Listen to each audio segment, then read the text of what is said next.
శ్రీమఠంతో చిరకాలంగా సంబంధం ఉన్నటువంటి ఒక భక్తుడు ఒకసారి పరమాచార్య స్వామితో మాట్లాడుతూ ఉండగా, మరొక వ్యక్తి గురించి నింద చేస్తూ సంభాషించే అవకాశం లభించింది.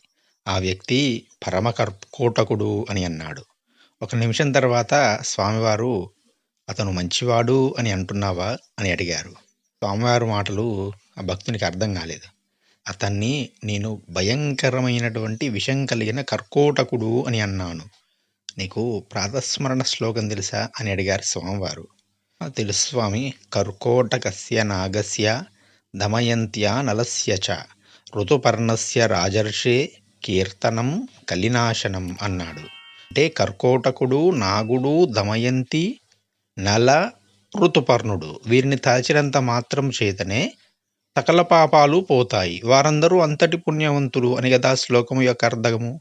అవును స్వామి అన్నారు. అప్పటిదాకా దూషించినటువంటి ఆ భక్తుడు ఇప్పుడు సంకటంలో పడిపోయాడు. అంటే ఇప్పటిదాకా అతని గురించి చెడుగా మాట్లాడాలి అనుకున్నప్పటికీ చెడుగా మాట్లాడలేదు అన్నమాట.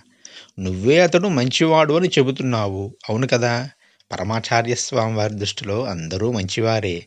అద్వైత ప్రతిష్టాపనాచార్యులైనటువంటి శంకరులు అధిష్ఠించినటువంటి పీఠానికి పీఠాధిపతులు గదా మన స్వామివారు. అది ఈ యొక్క కర్కోటకస్య నాగస్య కర్కోటకుణ్ణి, నాగుణ్ణి, దమయంతిని, నలుణ్ణి, ఋతుపర్ణుణ్ణి ఈ ఐదుగురిని కూడా నిత్యము స్మరిస్తే సకల విధములైనటువంటి పాపములు కూడా పోతాయి అని పరమాచార్య స్వామివారు ఈ వృత్తాంతం ద్వారా మనకు కూడా తెలియజేస్తూ ఉన్నారు.